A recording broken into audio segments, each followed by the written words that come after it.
Welcome back to another video on Growth Vertical. Today we're going to be talking about how to create content for startups and how to test multiple platforms, especially in the beginning. Now, you may want to start creating content and you've probably come across a certain amount of times where you're saying, hey, I want to create content, I want to set up content marketing, but it's actually quite daunting, right? Well, it can be just simply because of the multitude of platforms out there and with the endless number of questions when you're starting out. You might be asking yourselves, on which platforms do you create content? How much content do you create? When do you create that content? And when do you actually post that content? How much should you post? Who should you post it for? And the questions are endless almost. Creating content is not just something you do. And there's a fine line between what I'm going to say later as well, where you have to just start. But when I say creating content is not just something you do, it's because you really have to understand the strategy and the understanding behind why you would want to run content marketing as a strategy or a tactic in the first place. It might be part of your overarching strategy, but you need to understand why you're producing content in the first place. And no, it's not to actually sell your product or service. Sure, that's the ultimate goal, right? But you actually want to be educating the market, right? You want to be producing content to educate the market and offer value to your prospects first. And the reason why you do that is because you want to be able to build a relationship, but also be able to say, hey, well, we actually know quite a bit over here, come over here so we can talk about how we can help you improve in your day-to-day life. So firstly, you want to go ahead and test one platform at a time. The reason why we're saying one platform at a time is because you've got to be testing which platform is specifically or more impactful to your business, right? Or more impactful to the audience you're targeting, or for the audience you're targeting. And ideally, you would have done the research and you would narrow down your list based on the potential impact, right, from highest to lowest, of course. And you're going to test one platform at a time. And what you're going to do is you want to say, hey, well, I'm going to test this platform and produce this sort of content on the platform for a certain amount of time. And then I'm going to try and promote it right into my marketing infrastructure, and then we'll test the next one.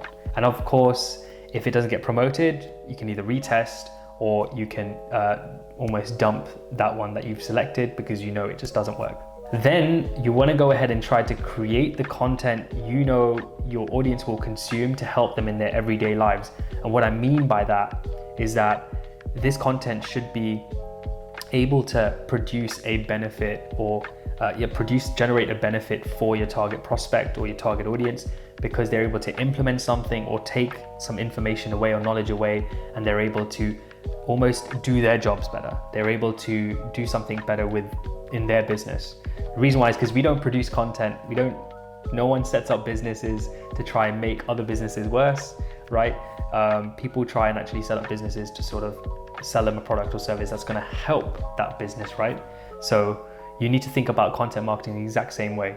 It's another touch point with your target market, with the target prospect. You really want to showcase yourself as an authority and really give them something super valuable, something that's related to your product and service as well, because in the end, you're relationship building, right? You're using this as a relationship building strategy so that in the long run, they can see you as an authority and they know who to come to when they want a product or service like yours to again help them in their everyday lives. Now, once you've gone ahead and you've created the content for these particular people, you're looking at creating certain type of content for a particular platform, you're now going to want to pick the format, right? So with the format, it could be audio, video, blog, social, or it can be a combination, right? A combination is great, and we can talk about this in another video, especially when it comes to scaling content production.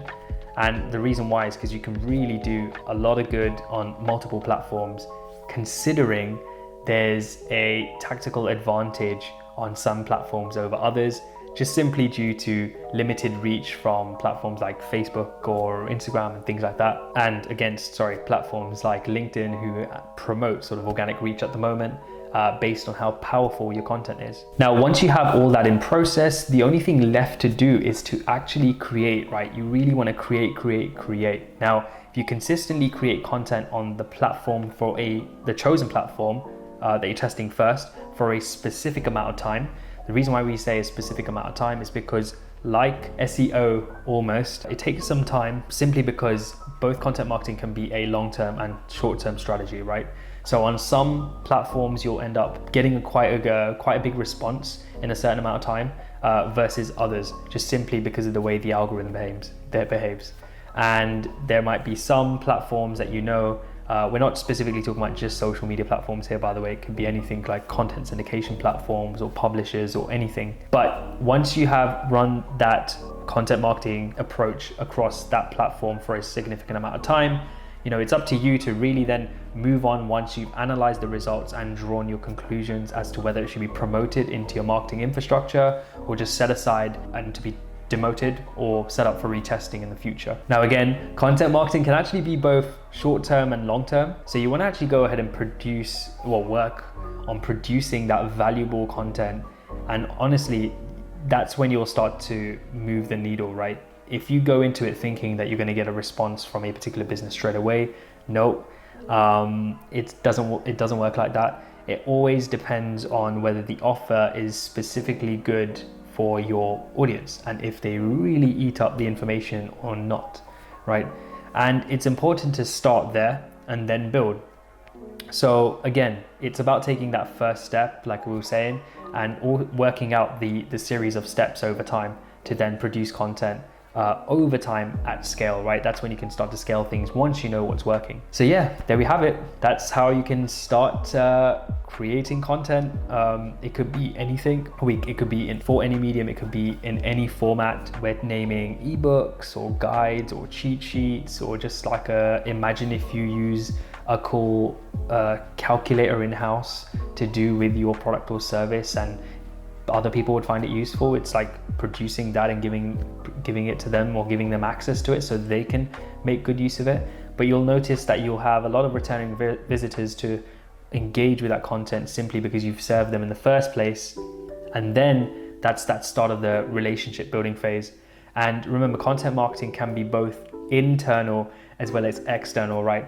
So you could be focusing on creating content for your team so that they can maybe work more effectively together, whether it's documentation or anything like that, or for like the employment team. And I mean, those are like side benefits, but it can get really complex real soon, just simply because there's so much you can create content for. But yeah, hopefully that helped on how you can actually start out and how you can test multiple platforms at the same time. And if you enjoyed the video, then please do like, subscribe, and share. If you have any questions or you want to see any particular videos on growth marketing, then drop them in the comment section below. And otherwise, I'll see you in the next video. So take care of yourselves and I'll see you soon. See ya.